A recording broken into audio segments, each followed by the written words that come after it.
están el día de hoy? Bienvenidos una vez más a mi canal. Mi nombre es Angie y el día de hoy estaremos reaccionando al episodio 8 de Revamp. El episodio pasado nos quedamos en una revelación bastante grande y es que al parecer el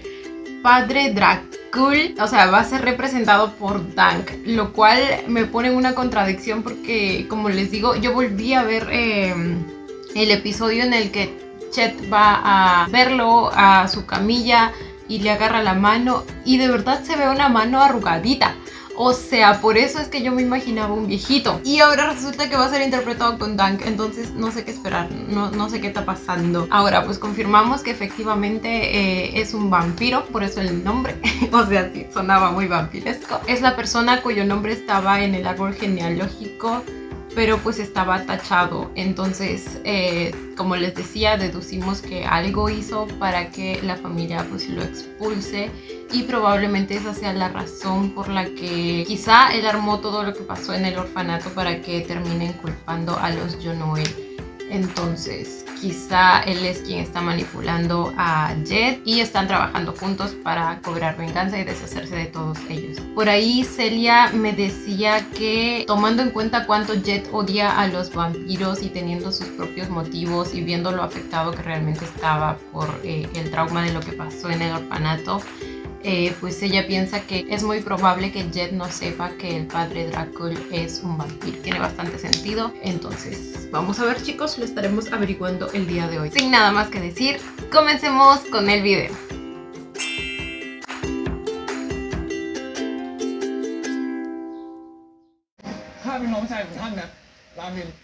Ahí está.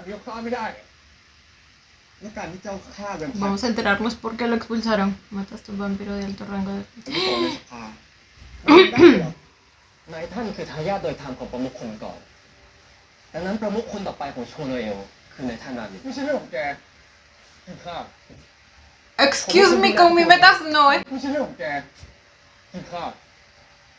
ผมเป็นคนดูแลตระกูลนี้ใครที่คิดร้ายคิดกบฏต่อนายท่านมันต้องเป็นเรื่องของผมอยู่แล้วครับไม่อยากได้ตำแหน่งผู้นำ Él quería el título de ไม่ líder. จะยากยังไงเลย Por eso mató a un vampiro ขนาดนั้นโซโลโต de alto rango. เราตกลงกันเองไม่ได้ปากบอกให้หลงไหลในอำนาจแต่ท่านเองอ่ะไม่อยากจะขึ้นปกครองโซโนเอลป่านนี้คงหวังต่อซาตานแล้ว A la verga, seguro que le pediste un deseo a Satanás para que nuestro padre muriera แต่ท่านพ่อ pronto. ตายไวๆอ่ะ Tú serías capaz de hacer eso, no él. ข้าเห็นเจ้าเป็นน้องชายแท้ๆของข้ามาโดยตลอดถึงแม้ว่าเราจะเป็นพี่น้องต่างแม่ก็ตามที Tienen distintas madres. แต่มันเป็นเพราะความลมจากคอของเจ้าข้า Por eso su rama del árbol estaba como que, o sea, venía de otra línea. การเป็นข้าเป็นคนที่ปากมันทำให้ข้ารู้แล้วว่าเจ้าไม่สมควรจะอยู่ที่นี่ Pura ambicioso mi เป็นหน้า vida. ทั้งพ่อข้าจะไม่ฆ่าเจ้า Por eso solo lo expulsó. แต่นายท่านเจ้าจะถึงในประเทศเราจากเป็นโมไปซะไม่กลับไม่ Ok, solo le implantó esa idea en su mente. ภาพนี้เป็นภาพที่เด็กๆเคย Y hasta tiene, el dibujo tiene el lunar. ภาพนี้เป็นภาพที่เด็กๆเคยวาดไว้ผมเป็นรอยแผลที่คอเลยทำให้ผมไม่ถึงประตูครับคุณปันเคยอยู่ที่นั่นพอจะจำเรื่องราวเกี่ยวกับลานหลวงดากุลได้ไหมครับตอนนั้นผมเด็กอะจำอะไรแทบจะไม่ได้ส่วนเรื่องแผลเป็นนั่น ¿Pueden creer que mi prima es capaz de recordar hasta cuando tenía 5 años y yo no? O sea, yo... ¿Por qué? ส่วนเรื่องแผลเป็นนั่นน่ะผมก็จำไม่ได้คุณพ่อมีแผลเป็นนี่ด้วย Ah, es una cicatriz, no es un lunar.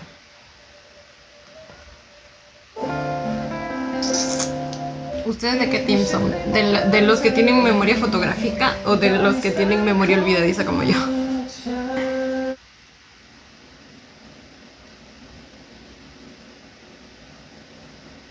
ผมว่าเราต้องรีบจัดการเรื่องนี้ครับ ถ้าเฟอร์นาตูอยู่หลังความแค้นของพวกฮันเตอร์จริงคงไม่ดีแน่เราต้องรีบยืนยันให้ได้ว่าบันหลวงที่บ้านเด็กกำพร้านั่นใช่เฟอร์นาตูจริงหรือเปล่า ปันบอกว่าบาทหลวงในความทรงจำปันเลือนลางมาก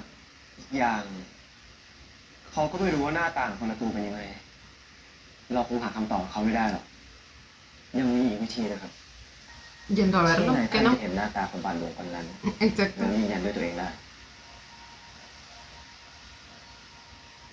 มันอันตรายเกินไปอีกอย่างฉันไม่อยากใช้พลังนั้นกับปัน Ah, pero que Meta se estaba proponiendo que vaya Pan. มันอันตรายเกินไป Pensé que iba a ir el mismo, o sea, uno อี de กอย่าง ellos. ฉันไม่อยากใช้พลังนั้นกับปัน ¿Por qué no podría ir uno de ellos? เป็นเอาหนักเหมือนกันนะครับนายท่านอะไรนะภาษามนุษย์เขาเรียกว่าหลงครับ Pues หลง sí. หนักเลยนะครับช่วงนี้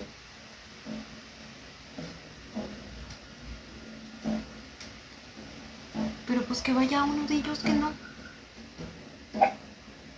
หลงบ้าอะไรฉันไม่เคยทำแบบนั้นซะหน่อยไม่ทัน Porque pues en teoría la señora dijo que... ¿Cómo negaba que estaba enamorada? Espera, que acaba de procesar mi cerebro lo que escuchó.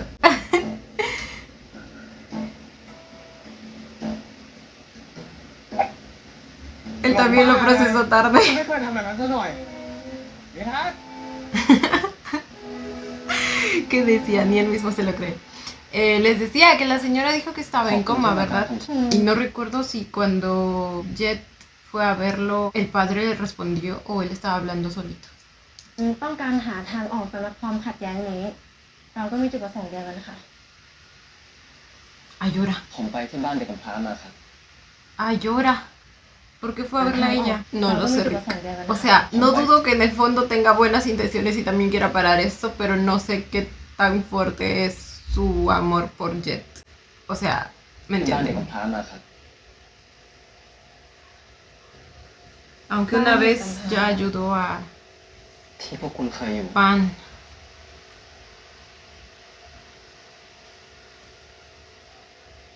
Pero si le dicen la verdad, probablemente sí se ponga de คุณรู้ไหม nuestra ครับ parte. ว่าเขายัง Espero. มีชีวิตอยู่ เป็นไปไม่ได้อะเหตุการณ์วันนั้น มีแค่พวกฉันสามคนที่รอดชีวิตมา แต่เขายังมีชีวิตอยู่ครับ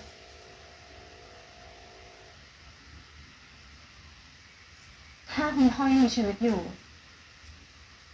เจนก็ต้องรู้เรื่องนี้ คุณก็คิดแบบนั้นใช่ไหมครับ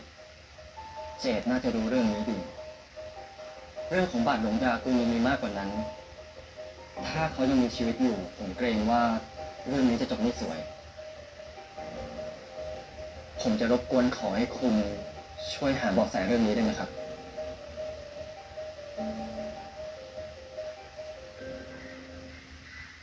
Lo que me hace confiar en ella es que, pues, Jet, al parecer, ni le ha contado acerca del plan de el hermano, ¿cómo se llama? Pok Pong. Entonces, si no confía en ella es porque sabe que ella también tiene sus propios límites.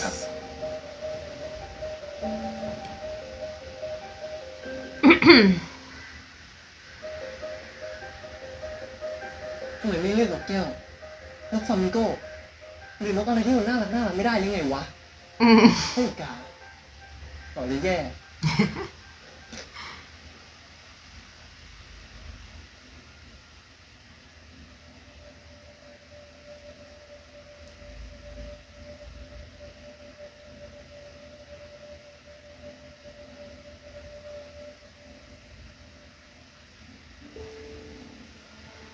มาสืบด้วยไงว่าฉันตายหรือยังนี่นายคิดจะทำอะไร สร้างกองทัพแวมไพร์ขึ้นมาเพื่อไปโจมตีกลุ่มฮันเตอร์เนี่ยนะเจอก็เราได้เองอยู่แล้วนี่จะถามทำไมถามเพื่อให้เปลี่ยนใจ คิดทบทวนใหม่เดี๋ยวเชียร์บาดเจ็บล้มตายมันไม่คุ้มนะแล้วจะปล่อยพวกมันมาฆ่าพวกเราง่ายๆแบบนี้เหรอจะไม่ได้ใจสอบนะถ้าหนูแก่เชียร์ A ver, pues un plan de ataque tampoco yo estaría de acuerdo, pero sí con un plan de defensa o algo, porque definitivamente los cazadores pues van a atacar. Ahora sería un plan de defensa y ataque, porque obviamente se van a tener que defender atacando, ¿no? จะไม่ได้ใจสอบนะถ้าหนูแก่เชียร์อย่างน้อยก็กลับไปหานายท่านก่อนนายจะทำอะไรนายทำเลย แต่อย่าทำคนเดียวเก็ตไหม ว่าแต่น้องไม่เคยเชื่อเลยใช่ไหมที่ฉันกลับไปทำไม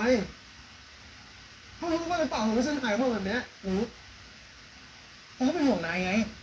ฉันก็เป็นห่วงทุกคนรู้เป็นห่วงนายหยุดเถอะขอร้องถ้าแกไม่เอาด้วยไม่ต้องมาขอพวกช่วยกันเถอะโดยเด็กที่ร้านสะดวกซื้อนั่งหลอกผมด้วยใครปกป้องเหรอชื่ออะไร Él sabe que tienen a Pop Punk, เดี๋ยวช่วงนี้ o mejor dicho, probablemente piensa que está trabajando con ellos, porque sí está trabajando con ellos, pero mediante ฉัน engaños. ไม่รู้หรอก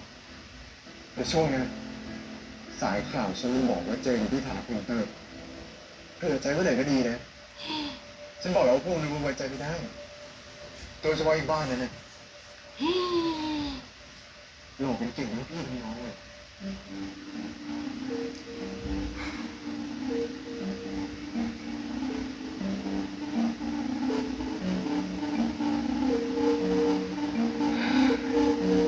Y ahora Mekin va a pensar que se ไม่ acercó ต้อง a พ él ยายาม por นึกละ eso. บาน Bueno, en realidad él no se acercó a él, fue al revés. ไม่ต้องพยายามนึกละบานนึกไปก็เครียดเปล่าๆแต่ถ้าคุณพ่อคือน้องชายที่คุณพูดถึงเราก็ควรจะรีบหาข้อมูลให้เร็วที่สุดไม่ใช่เหรอครับ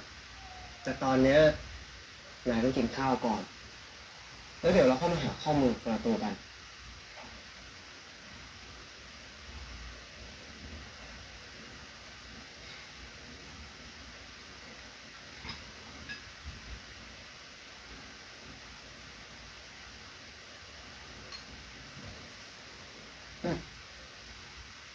อ่าเร็ว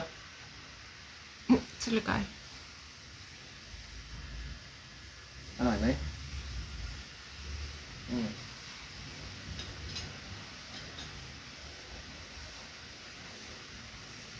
นายดูเครียดกว่าฉันอีกนะ ผมรู้ว่าคุณเครียดเหมือนกันนายรู้ได้ไง อ่านใจฉันได้เหรอ ได้สิ ผมอ่านใจคุณได้เลยนะงั้น ตอนนี้ฉันคิดอะไรอยู่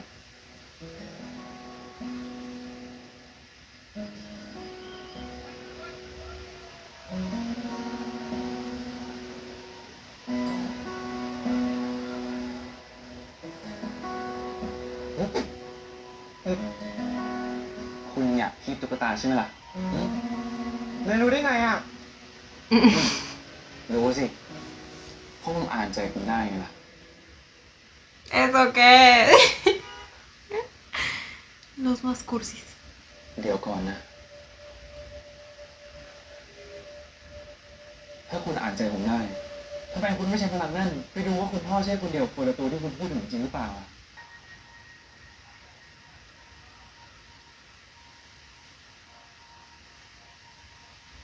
Le está dando autorización para entrar a su mente. Puedo para entrar a su mente. แต่ย้อนความทรง No จำไม่ได้ puedo ver sus recuerdos. Ah, ¿no? แต่ถ้าคุณเข้าไปในความคิดของคนอื่นได้คุณก็น่าจะเห็นทุกอย่างเลย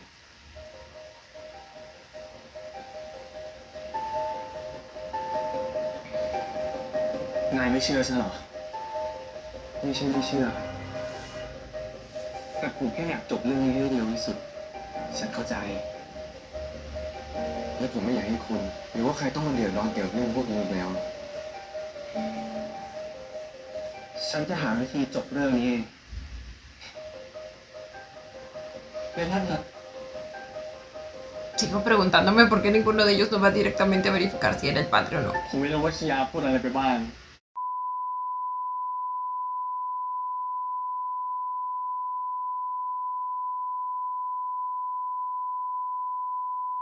แต่แวมไพร์ที่อยู่ในนั้น ตั้งใจจะเข้าร่วมแผนการของชิยาทั้งหมดผมพยายามบอกเขาเลยครับแต่เขาไม่ฟังผมว่าเราต้องหาทางทำอะไรสักอย่างฉันรู้ แต่ถ้าไปพูดกับชิยาตอนนี้ เจ้านั่นจะตะลึง quizá ahí le menciona lo que dijo acerca de Pop Punk. เดี๋ยวรอมีแท็กกลับมาก่อน ค่อยคุยจริงๆนอกจากเรื่องของคียาแล้ว Sí.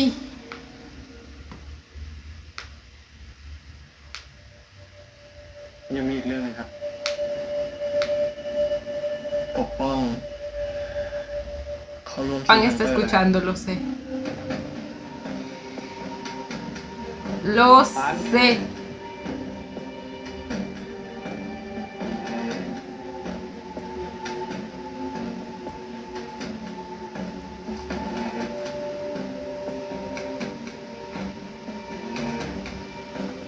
¿Y cómo diablos salió? Ay, no, no, no.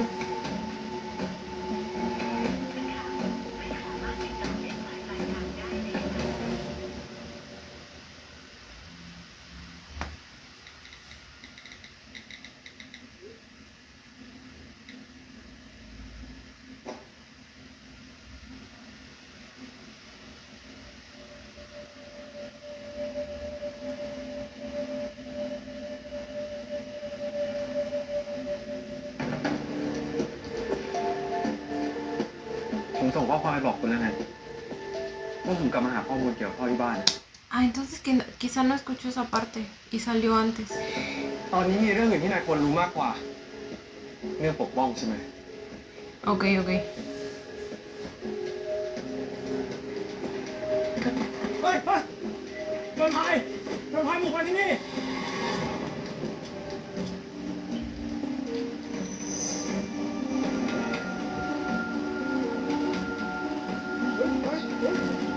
Ah, bueno. Ah, se disparaban entre sí, ¿no?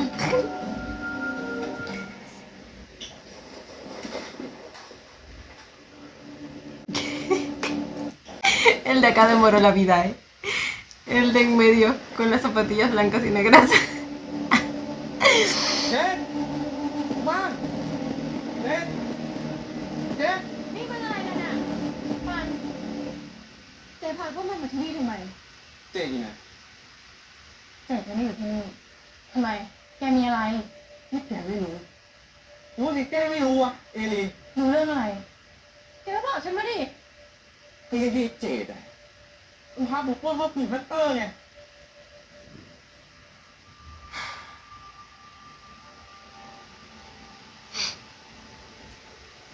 สายตัดไปละติดต่อใครก็ไม่ได้เลย เจดด้วย ไม่ได้คุยกับมันมาหลายวันละ เธอมั่นใจใช่ไหม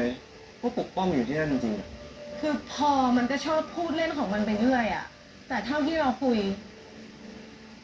ปกป้องคงถูกส่งไปฝึกประทังเตอร์จริงๆ ฉันไม่เคยรู้เรื่องนี้มาก่อน ถ้าฉันรู้นะ ฉันไม่ลงน้องแกไปแน่ๆเว้ย ฉันรู้แล้วแกไม่ใช่คนแบบนั้นหรอก Ok, tiene sus límites bien planteados, ¿eh? ฉันจะไปที่ฐานทัพอะ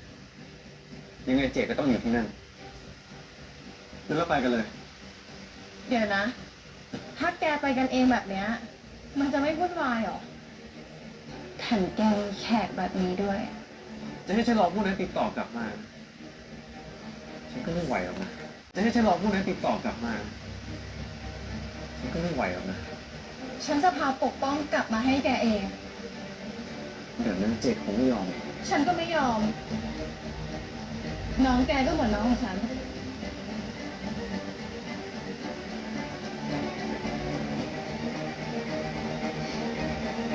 ¿Será que lo logra?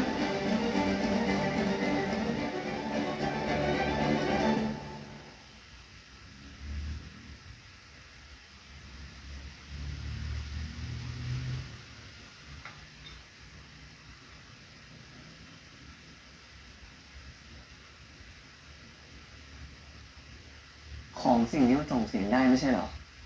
เดี๋ยวเอลีติดต่อมา มันก็ดังเองนั่นแหละไม่ต้องถือไว้ตลอดหรอกกินซาลาเปาดีกว่าไม่กินเถอะผมเก็บไม่ลงเลย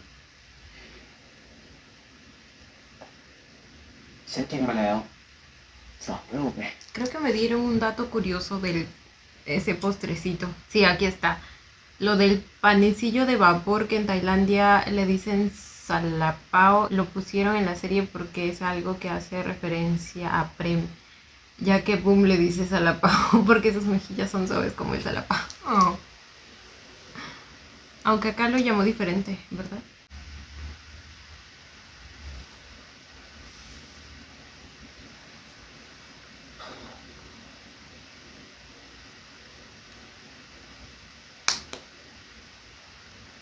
สนิทกับเอลีมากเลยเหรอเอลีเป็นเหมือนพี่สาวแท้ของผมเลยอะงั้นพี่สาวแท้ๆของนายก็จะพาน้องชายแท้ๆของนายกลับมาอย่างปลอดภัยแน่นอน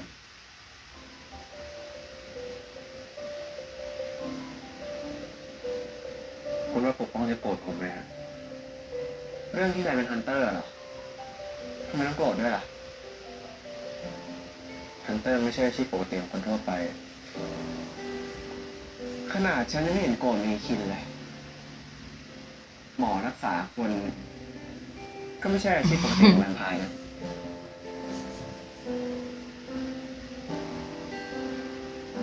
Aunque es diferente. Uno mata criaturas, el otro salva criaturas.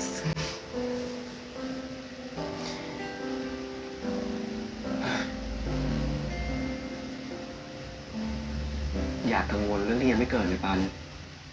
ปกป้องรักนายมากนะ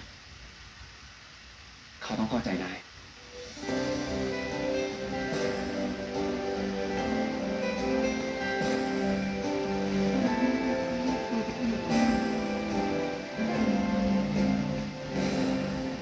เผ่าพันธุ์ของเราอยู่มานานนับร้อยปีไม่มีเหตุผลอะไรที่จะต้องยอมให้พวกมนุษย์ชั่วช้าพวกนั้นคืนนี้ Uy, Mekin también está aquí. ว่าอย่าได้พลิกโลกนี้ให้แว่นพาย El barco te ha aprovechado de mostrar los músculos, ¿no? เปลี่ยนใจตอนนี้ยังทันนะแล้วผมขอที่ฉันทำเป็นหัวจะให้เราอยู่เฉยๆวะแล้วแกจะให้ฉันนั่งดูเฉย เราที่พวกนี้มันถูกโจมตีหรือยังไงฮะ ๆงั้นฉันไปด้วย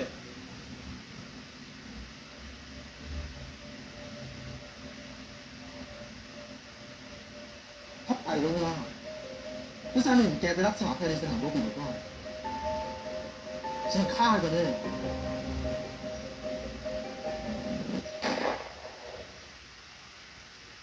Ay, Dios mío. Lo difícil que va a ser esto para Mekin. ใช้ได้ Y นี่ en el campo de batalla también va a estar el Oh my God. Maldita sea. ใช้ได้นี่ไม่เสียแรงที่ฝึกให้ก็พี่บอกผมต้องเป็นฮันเตอร์ที่พอ ¿Cuántos días pasaron y que también lo entrenó en tan poco tiempo? ก็พี่บอกผมต้องเป็นฮันเตอร์ที่พร้อมรบถึงช่วยพี่ปันได้ไม่ใช่หรอ Ah, bueno, él también puso bastante de su parte. พวกมันทำร้าย Tenía una motivación que alcanzar. มันทำร้ายคนที่ฉันรักเหมือนที่มันกำลังทำร้ายคนที่นายรักเลย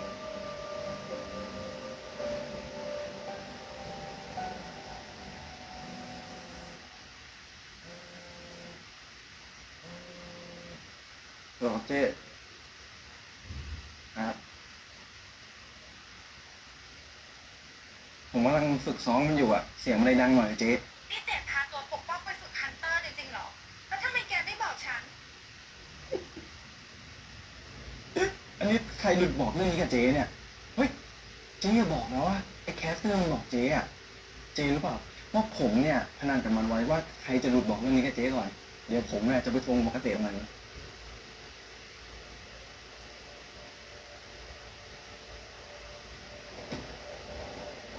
Uy. Ahí llegan. Y por la entrada ตาย principal. แล้ว เฮ้ย พวกมันมาแล้วพร้อมหรือยัง ถึงเวลาลงสนามจริงแล้ว Ay, พิสูจน์ให้ฉัน Dios. เห็นสิว่านายแข็งแกร่งพอที่จะปกป้องพี่ผมได้นะ Ay, Dios. รอพวกมันเข้ามา เฮ้ย แล้วจัดการได้เลย Ay, Dios.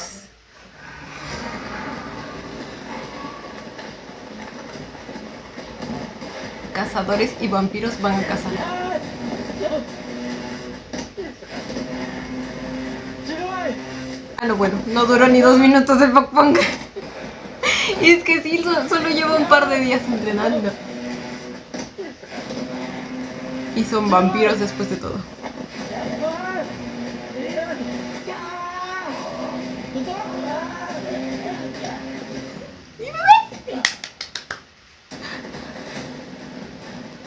Por eso decidió unirse, ¿verdad? Por eso se le unió, sabía que อ๋อ iba a encontrar a ปล่อยตัว Pokpong ปกป้อง ahí. มา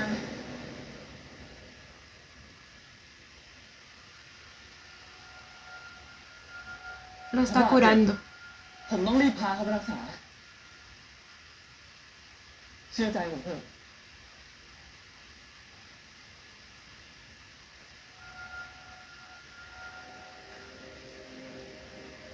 รถของฉันจอดไว้ที่ด้านหลัง ด้านในมีน้ำมนต์ศักดิ์สิทธิ์ที่จะช่วยปกป้องได้ ส่งตัวปกป้องให้ถึงปาก En él hay agua bendita, pues. Lo salvamos con agua ที่จะ bendita. ช่วยปก Ok. ป้องได้ ส่งตัวปกป้องให้ถึงปังด้วยนะ เชื่อใจผมได้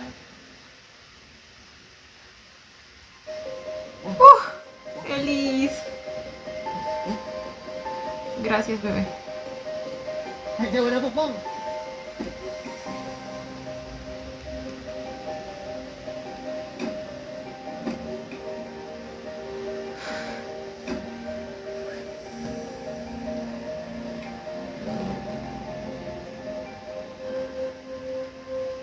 เมคิน รีบพาปกป้องไปไว้ที่โซฟาเลย ปกป้อง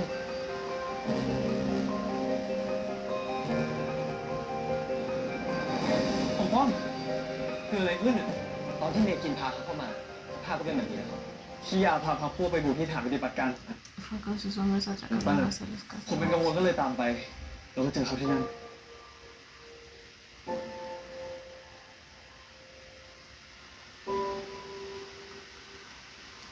นั่นมันน้องแท้ๆของปังเลยนะเว้ย ถ้าเกิดอะไรขึ้นมาทำยังไงอะ แล้วแกจะโกรธทำไมวะ สุดท้ายอ่ะเธอเองก็เป็นคนส่งไอ้เด็กนั่นให้แวมไพร์ดูแลด้วยซ้ำ เราหยุดกัน Está más seguro con ese vampiro que contigo. มันไม่มีอะไรดีขึ้นเลย หยุดตอนนี้เราจะได้ไหม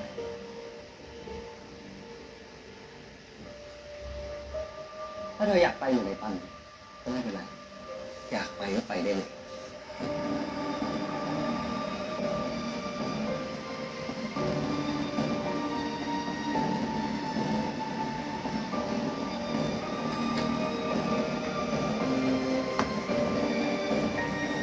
Me caes mal, mijo, me caes mal. Muy mal.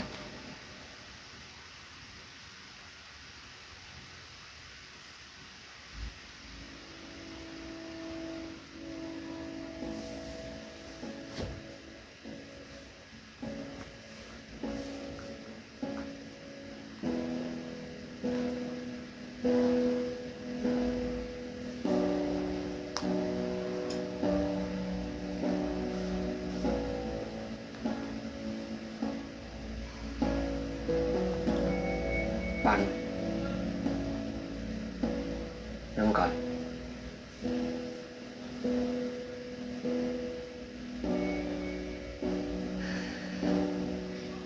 ห้องยังไม่ตื่นเลยเหรอคุณ ฉันใช้กำลังรักษาให้แล้ว อีกไม่กี่ชั่วโมงหายดี นายเคยเห็นตอนฉันรักษาเมคินแล้วนี่ แต่ป้องไม่ควรต้องมาเจ็บตัวกับผมเลยนะ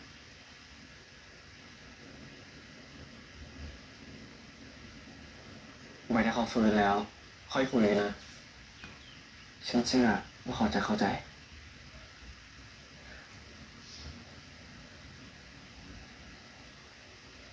ป้อง พี่รามิน พี่เป็นแวมไพร์ใช่ป่ะ แล้วนี่พี่ไม่ถูกจับตัวมาเหรอพี่ปัน ไม่ป้อง คุณรามินเขาไม่ได้จับพี่มา แล้วพี่อยู่ที่นี่ทำไมอ่ะทำไมไม่กลับบ้าน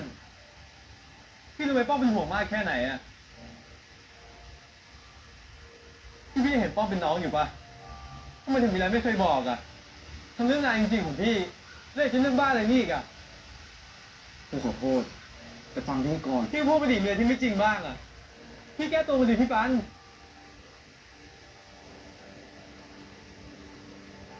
Uy, คือทุกคนแม่งถูกแวมไพร์กันหมดเลยใช่ปะ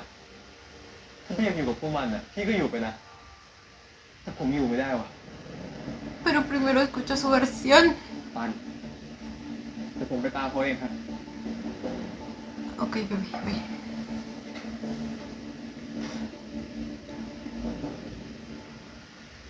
Fumando de nuevo. Denle su caramelito.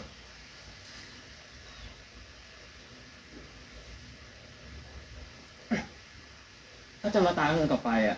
ผมไม่ไปหรอกนะหมอไม่ได้จะมาตามหมอจะมาซื้อขนม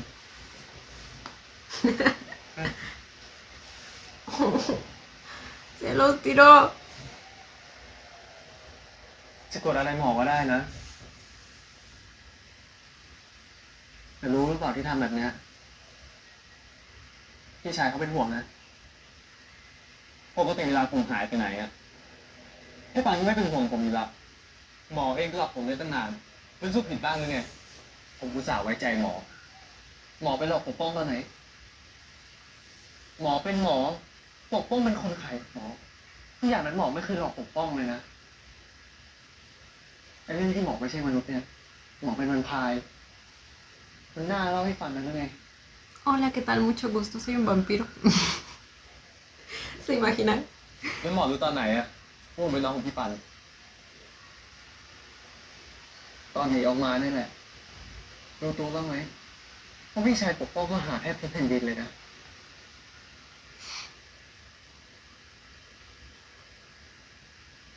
ทุกครั้งที่ปกป้องมีปัญหาที่โรงเรียนหรือแม้แต่สูบบุหรี่พี่ชายก็ให้อภัยปกป้องตลอด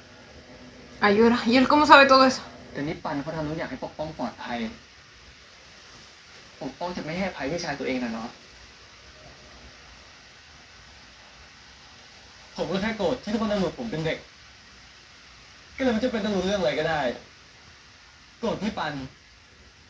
ที่ไม่ยอมบอกตัวเองทำงานเสี่ยงอันตรายขนาดนั้นแล้วผมก็โกรธหมอด้วยคือโกรธหมอทำไมอ่ะ ไม่รู้ก็โกรธอ่ะงั้นเอางี้ไหม Es porque es importante ขอ para โท él. ษแต่ถามจริงนะที่อยู่ดีๆหมอมาบอกว่าข้าเป็นแวมไพร์อย่างเงี้ยคิดว่าหมอปลาวะ Tan ที่หมอมา lindo. บอกว่าข้าเป็นแวมไพร์อย่างเงี้ย Ame cómo dijo eso. นะ Literal, ni le hubieras creído. A menos que te lo demostrara. ขอโทษนะครับ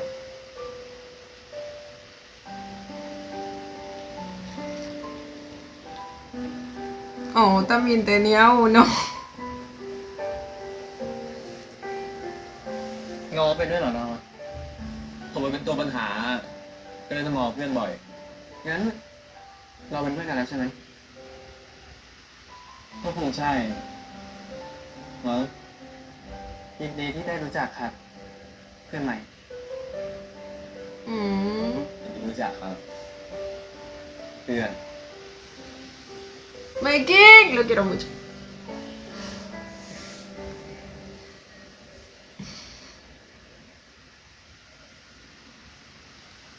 Pasaron ahí toda la noche. ป้อง Oh my god. Ni siquiera durmió. ฟังพี่อธิบายก่อนนะ แล้วจะโกรธจะเกลียดพี่ยังไงก็ได้ ไม่ต้องพูดอะไรแล้ว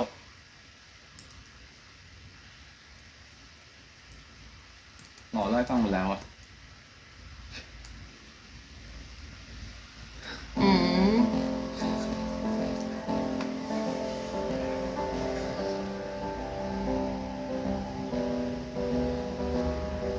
¿Quién es mi mug favorito? พอผมเจอรถของเอลีผมก็พาปกป้องออกมาเลย ไม่รู้ว่าพวกนั้นรู้ไหม ผมว่า Cuando encontré el carro de พาป Lisa. กป้องออกมาเลย ไม่รู้ว่าพวกนั้น No รู้ไหม sé si se dieron cuenta. ผมว่าถ้าเจดรู้ว่าแอรีปล่อยพวกผมออกมา คงเดือดร้อนแน่ จากที่ผมเป็นคนสังเกตการณ์มา ฝั่งฮันเตอร์บาดเจ็บเยอะก็จริง แต่ฝั่งคีอาร์ต้องบาดเจ็บเยอะไม่แพ้ เพราะเจดเองก็ต้องรับได้ทัน Por cierto, no vimos mucho de esa เจ็บ batalla. เยอะไม่แพ้กันครับ เพราะเจดเองก็ต้องรับได้ทันแล้วคีอาเป็นไงบ้าง คีอาหนีไม่ได้ครับ แต่ตอนนี้เรายังไม่รู้ว่าเขาอยู่ที่ไหน Está desaparecido. ให้ที่เดียวที่หยุดเรื่องนี้ได้ คือต้องจบเรื่องของฟอราโต ฉันเชื่อว่าถ้าเจ้าหน้าที่มีชีวิตอยู่จริงๆ มันต้องเกี่ยวกับเรื่องของฮันเตอร์แน่นอน แล้วเราจะแน่ใจได้ยังไงครับ ว่าฟอราโตคือบาทหลวงที่นอนป่วยอยู่จริงๆ แล้วไหนจะสาเหตุที่แท้จริงของผู้ฮันเตอร์อีกผมว่าถ้าไม่ได้แก้ปัญหาที่ต้นเหตุเนี่ยคงจะจบเรื่องนี้ยากหลายท่านครับ ผมเกรงว่าคงจะเหลือวิธีเดียวแล้วจริงๆครับ ¿Usar pan? วิธีไหนครับ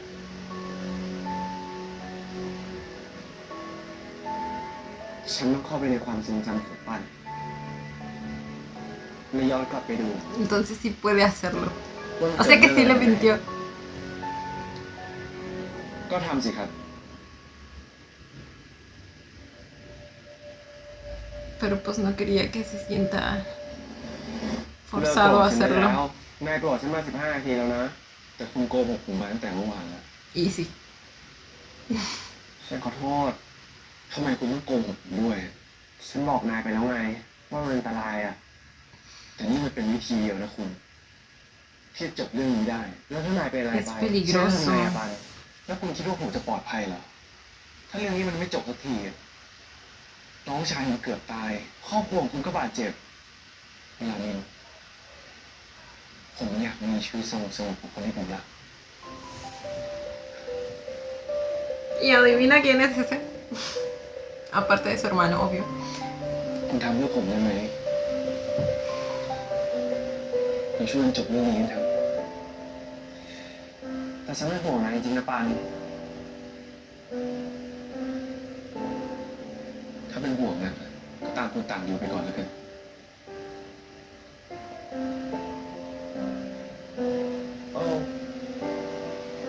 Lo que sí, güey, lo fácil que se le hace mentir a Ramile. O sea, hasta después de decirle que no podía y después de que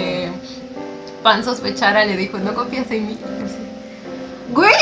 a mí me haces eso y empiezo a perder la confianza en ti, o sea, de verdad. Siempre me causa un poco de malas vibras a las personas a las que se les hace tan fácil mentir. O sea, entiendo sus motivos y todo, pero hubiera preferido que le hubiera dicho, no sé, pues la verdad y punto, que le hubiera explicado que era peligroso y que se hubiera negado con un rotundo no a hacerlo.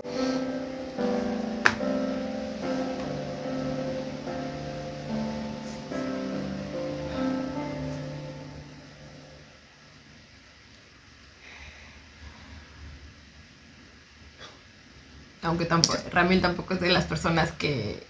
o sea, al menos con sus chiquistriquis, se ve que no le puede decir un no. Quizá por eso prefirió mentir.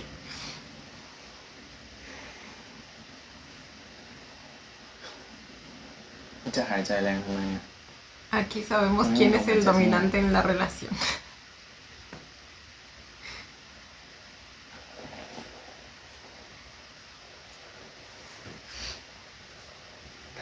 Bye. ผมแค่สมมติ ถ้าผมตาย ไม่เอา ถ้าสมมติ ถ้านายตาย ฉันก็จะตายตาม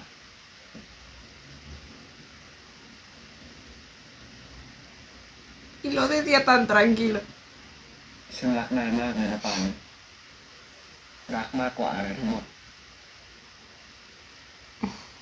คุณรู้ผมก็รักคุณ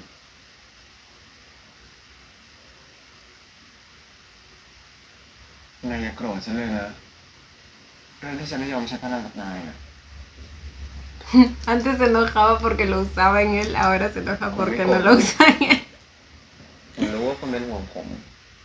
จะกลัวไม่แปลกอะแต่ที่ผมไม่กลัวเพราะผมรู้ว่าคุณเป็นห่วงผม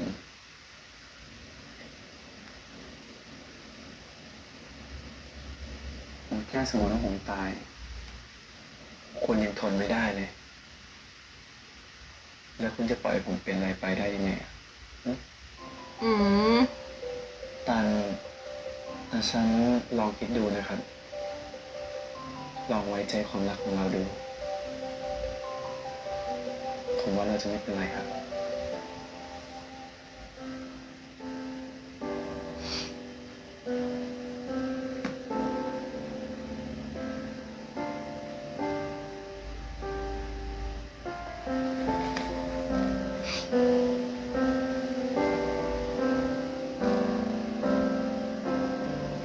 บางที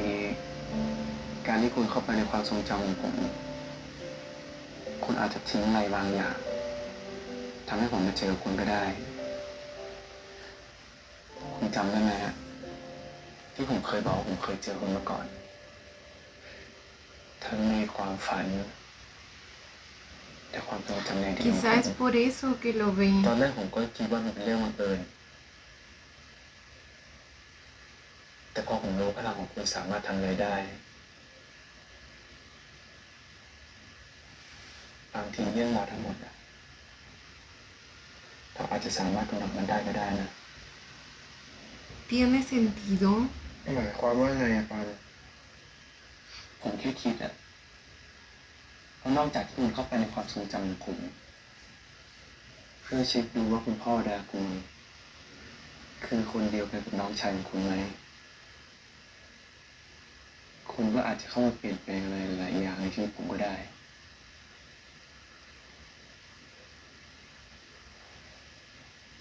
Claro, porque al entrar él entra literalmente, ¿verdad? O sea, no es que solo lo ve como un espectador, él entra. Quizá ahí es cuando lo ve salvarlo y todo eso. ผมจะมองเห็นคุณ Cuando el armario ese se iba a caer. ทุกครั้งที่ผมอึดอัดหรือทุกข์ใจ คุณก็จะเข้ามาบอกผมบางทีการที่ผมได้มารักกับคุณแบบเนี้ยอาจจะเกิดจากการเดินทางในครั้งนี้ก็ได้ครับ ถึงแม้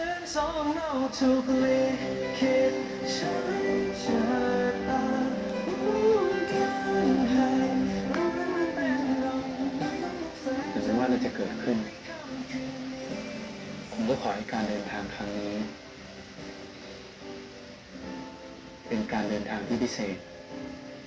มันจะต้องไม่เป็นไร ผมอยู่กับคุณนะปลอดภัยที่สุดละและผมก็ขอให้ความทรงจำที่ผมมีกับคุณทั้งหมดเป็นเรื่องจริงด้วยนะครับ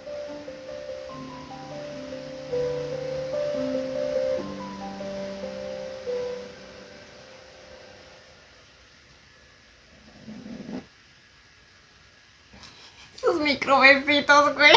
เชื่อตานั้นจะลิขิตให้ฉันได้บอกรักเธออีกได้แสงของดวงจันทร์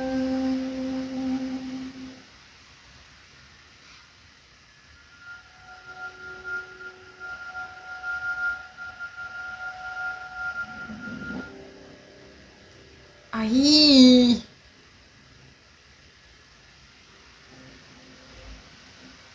Escena post créditos.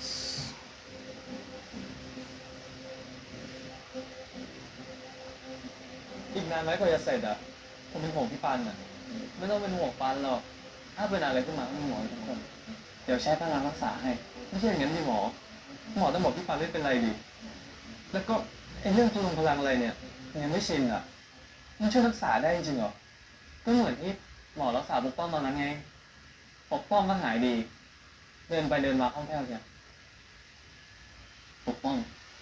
เรื่องที่นายยังไม่ชินเกี่ยวกับโลกของแวมไพร์เนี่ยนายต้องทำตัวให้ชินได้แล้วนะ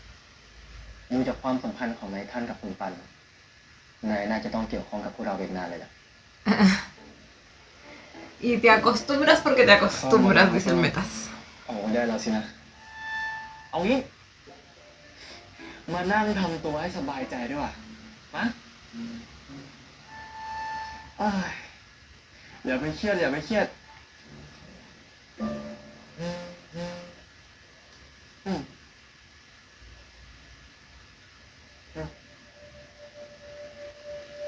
Ciar. จะไปไหนอ่ะ ฉันมีธุระนิดหน่อย ฝากนายดูในท่านกับคุณปันด้วย O quizá Elise, porque pues habló con ella para averiguar más. Y Kiar no creo que contacte a Metas, la verdad.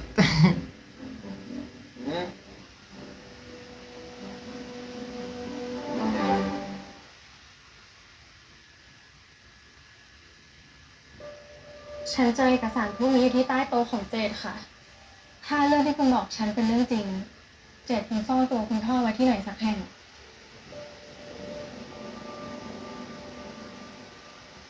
Gastos médicos.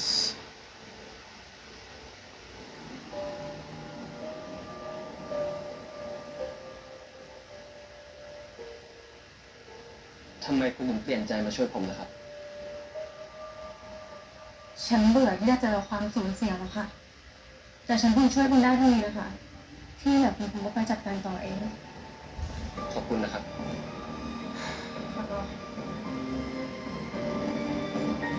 Y si mejor te quedas con el bebé, yo apoyaría a Chip, ¿eh? เฮ้ยพี่ปัน O sea, พี่ปันเป็นไรอ่ะ oh my god, ไม่คิด ¿qué está มา pasando? รักษาในขั้นก่อน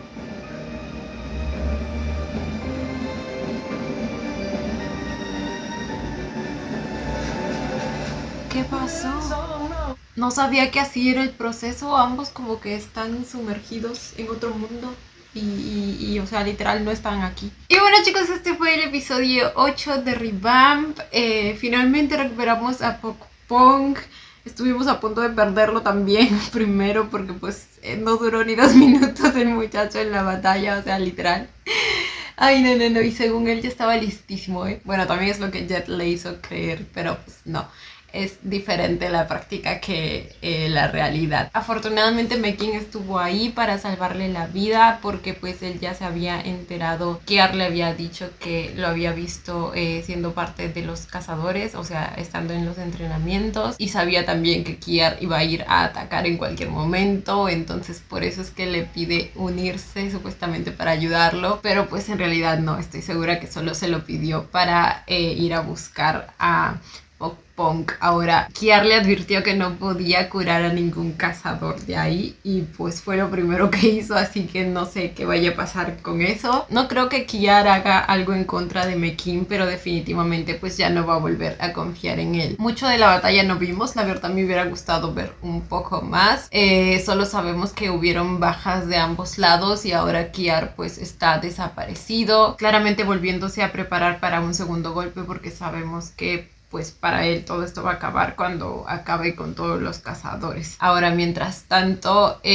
pues Ramil y Metas y Mekin están tratando de buscar la solución, identificando la raíz de todo esto. Y es que saben que podría estar relacionado a Dracul, porque pues él y Jet tienen una relación bastante estrecha y ahí hay algo, ahí hay gato encerrado. Entonces van a recurrir a eso. Ahora también tenemos a Elise de nuestra parte, o al menos nos ha estado ayudando un poco en lo posible, en lo que puede. Le está dando información a Metas, dejó ir a Pokpong junto con Mekin en la batalla para que pues lo lleve a salvo sin que Jet se entere. Le dijo también que había agua bendita en el auto y que eso iba a ayudar a Pokpong. No sabía yo que ese también era un método de curación para algún ataque de vampiro. La cosa es que pues con todo eso, pues ya se imaginarán, el muchacho sanó lo más rápido que pudo haber sanado. Ahora, toda esa secuencia de escenas de Pokpong pues dándose cuenta de lo que realmente está pasando aquí, sí me pareció un poco apresurado. Bueno, en realidad toda la trama de Pokpong, primero siendo reclutado por los cazadores, luego trabajando para ellos y ahora siendo rescatado y enterándose de la verdad, como que todo eso sí me parece un poco, no sé, es raro. No sé si por la prisa o por lo rápido que el muchacho se cree las cosas y luego se queja de que lo traten como un niño, ¿no? Cuando literal, o sea, cualquiera en su sano juicio después de escuchar la versión de Jet acerca de los vampiros y de lo que supuestamente le estaban haciendo a su hermano, pues cualquiera va primero a hablar con precisamente su hermano, ¿no? Pero pues no, jamás lo hizo, y yo sé que el tipo Jet tenía su celular y todo y lo tenía incomunicado, pero jamás le encontró nada raro a eso, simplemente le creyó. Y ahora probablemente es precisamente porque sí es un niño, o sea, es un niño. Y a los niños les molesta ser tratados como niños en cierto punto. Aclarando que con niño me refiero pues a que está chiquito todavía, que aún no ha vivido lo suficiente como para decir que pues ya, ¿me entienden? Ya es alguien maduro. Yo sé que no es un niño literalmente, pero ¿me entienden a lo que me refiero? Entonces eso.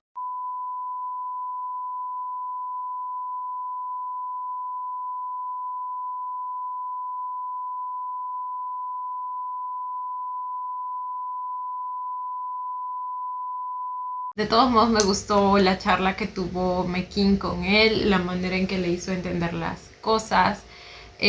Ya les dije que amo a Mekin, es que en serio lo quiero mucho. Tiene una manera tan acertada de tratar con alguien como Pok-Pong que, no sé, se me hace muy bonito. Le hizo entender que un secreto como el de los vampiros pues no es algo muy fácil que decir que digamos. Así que no tenía por qué estar molesto ni con Pan ni con él mismo, o sea, Mekin, porque, o sea, literal no se le iba a presentar diciéndole, hola, soy un vampiro. Entonces se encargó de hacerle saber eso y pues Pok-Pong lo entendió bastante bien. Al final ambos hermanos hicieron las paces. Ahora Pok-Pong sabe que pues no todos los vampiros son malos y pues ya está metido en esto, ya es parte de nuestro grupo. Está enterado de todo, ya no hay más secretos y ahora pues solo queda la misión esta en la que pues Ramiel tiene que entrar a la mente de Pam para poder averiguar o confirmar si es realmente Dracul el padre al que están buscando, o mejor dicho, para verificar que sea su hermano.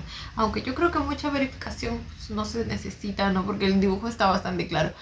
Pero pues es un dibujo al fin y al cabo, y un dibujo de un niño, entonces sí entendería por qué tienen que verificarlo. Así que nada, chicos, ya veremos qué nos trae el siguiente episodio. Cuéntenme ustedes qué les pareció este. Yo como siempre los estaré leyendo.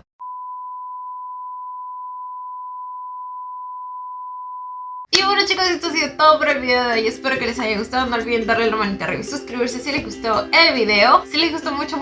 ya tienen el botón del super gracias activado por si quieren colaborar con el canal. Obviamente solo si así lo desean. Ya los estaré viendo en un próximo video. Bye. Los quiero. No olviden seguirme en Instagram.